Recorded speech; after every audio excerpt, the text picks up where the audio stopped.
মুসলমান মা বোনেরা আমার, খুব মনোযোগ দিয়ে কথাগুলো শুনে নেবেন। গর্ভ অবস্থায় যদি 4টি সূরা বেশি বেশি তেলাওয়াত করতে পারেন, নবীজি বলেন ওই সন্তান মেধাবী হবে, নবীজি বলেন ওই সন্তান সুন্দর হবে, ওই সন্তান উত্তম চরিত্রের অধিকারী হবে, ওই সন্তান বড় আল্লাহওয়ালা হয়ে যাবে। জোরে কোন সুবহানাল্লাহ। গর্ভ অবস্থায় মাত্র 4টি সূরা বেশি বেশি তেলাওয়াত করবেন, আপনার সন্তান উত্তম চরিত্রের অধিকারী হবে, সুন্দর মেধার অধিকারী হবে এবং সুন্দর চেহারার অধিকারী হবে। বর্তমান বিজ্ঞান বলেন সন্তানের বয়স যখন 22 সপ্তাহ হয়ে যায় মায়ের পেটে, তখন মায়ের পেটের সব আওয়াজগুলো সন্তান শুনতে পারে, এবং সন্তানের বয়স যখন হয়ে যায় 32 সপ্তাহ, ওই সন্তান মায়ের পেটে থাকতে অবস্থায় সব কিছু বাহিরের কথাগুলো শুনতে পারে। মা যা বলে, মা যা করে সব কিছু সে অনুধাবন করতে পারে। মা যখন কোরআন তেলাওয়াত করে, সন্তান যদি মায়ের মুখের কোরআন তেলাওয়াতগুলো শুনতে পারে, ওই কোরআন তেলাওয়াতের প্রতি আকৃষ্ট হয়ে জন্ম নেয়। দুনিয়ার জমিনে ভূমিষ্ঠ হওয়ার পরে কোরআনের তেলাওয়াত শুনলে সে প্রশান্ত হয়, কোরআন তেলাওয়াতের প্রতি সে আকৃষ্ট হয়। ওই সন্তানকে যদি মাদ্রাসায় দেন, ওই সন্তান যদি দ্বীনে ইলম শিক্ষা করতে দেন, সে কখনোই সেখান থেকে পথভ্রষ্ট হবে না, পথভ্রষ্ট হবে না। সে কোরআন তেলাওয়াতের প্রতি উদ্বুদ্ধ থাকবে, কারণ সে মায়ের পেটে থাকা অবস্থায় এই কোরআন তেলাওয়াত শুনে সে অভ্যস্ত হয়েছে। মুসলমান বন্ধু আমার, বিভিন্ন মুহাদ্দিসদের মত অনুযায়ী, নবী সাল্লাল্লাহু আলাইহি ওয়াসাল্লামের বক্তব্য অনুযায়ী, যদি কোনো মা গর্ভ অবস্থায় সূরাতুল লুকমান তেলাওয়াত করতে পারে, নিয়মিত যদি সূরাতুল লুকমান তেলাওয়াত করতে পারে, ওই সন্তান অবশ্যই প্রজ্ঞাময় হবে। হযরত লুকমানের মতো সে মেধাবী হবে, লুকমানের মতো সে প্রজ্ঞাময় হবে, লুকমান এর মতো সে অবশ্যই বিচক্ষণতা লাভ করবে।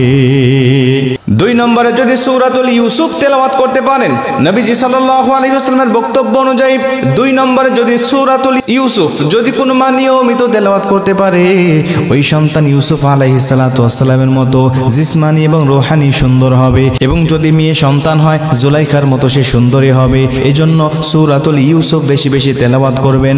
3 নম্বরে নবীজির বক্তব্য অনুযায়ী বোঝা যায়, যদি কোনো মহিলা নিয়মিতভাবে সূরাতুল মারিয়াম তেলাওয়াত করে, ওই সন্তান অবশ্যই দুনিয়ার জমিনে নেককার হবে, আল্লাহওয়ালা হবে, আল্লাহর ভয় তার অন্তরের মধ্যে জাগ্রত হবে, এবং ওই সন্তান অবশ্যই নরমাল ডেলিভারিতে হবে।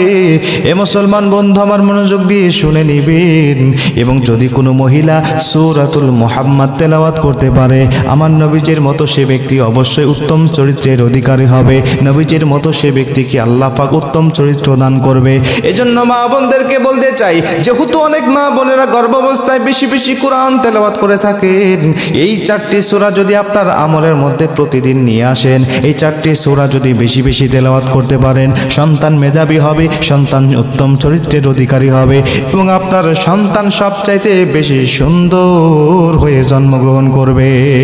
যেহেতু সন্তান এগুলো তো পাবেই, এবং মায়ের পেটে থাকা অবস্থায় কোরআন তেলাওয়াতের আওয়াজগুলো শোনার কারণে সন্তান এগুলোর প্রতি আকৃষ্ট হবে, এগুলোর প্রতি উদ্বুদ্ধ হবে। আর যদি মা গান শোনে, মা যদি দুনিয়ার জমিনে বিভিন্ন অশ্লীল বেহায়াপনায় যদি লিপ্ত থাকে, সন্তান এগুলোর প্রতি উদ্বুদ্ধ হয়। আপনি ডিসলাইন দেখতেছেন, গান বাজনা শুনতেছেন, এগুলো শুধু আপনি একা শুনতেছেন না, আপনার সেই কোমলমতি শিশু যে পেটে শুয়ে আছে, পেটের মধ্যে ঘুমিয়ে আছে, এও কিন্তু এগুলো শুনতে পারে, এবং দুনিয়ার জমিনে ভূমিষ্ঠ হওয়ার পরে এগুলোর প্রতি সে আকৃষ্ট হয়, এগুলোর প্রতি সে উদ্বুদ্ধ হয়। দুনিয়ার জমিনে তখন আর তার ইসলাম ভালো লাগে না, কোরআন তেলাওয়াত ভালো লাগে না, ওকে মাদ্রাসায় রেখে আসবেন, থাকবে না, চলে আসবে। এজন্য মা বোনদেরকে বলতে চাই, অবশ্যই এই 4টি সূরা আপনি বেশি বেশি তেলাওয়াত করবেন। দেখবেন যে আল্লাহ পাক আপনাকে একটা নিয়ামত দান করেছে, আল্লাহ পাক আপনাকে উত্তম রিজিক দান করেছে। উত্তম রিজিক, ছেলে সন্তানও কিন্তু উত্তম রিজিক, এগুলোকে আল্লাহ পাক অবশ্যই আপনাকে রিজিক হিসাবে দিয়েছে। এই সন্তান অবশ্যই চক্ষু শীতলকারী সন্তান হিসাবে আল্লাহ পাক কবুল করবেন।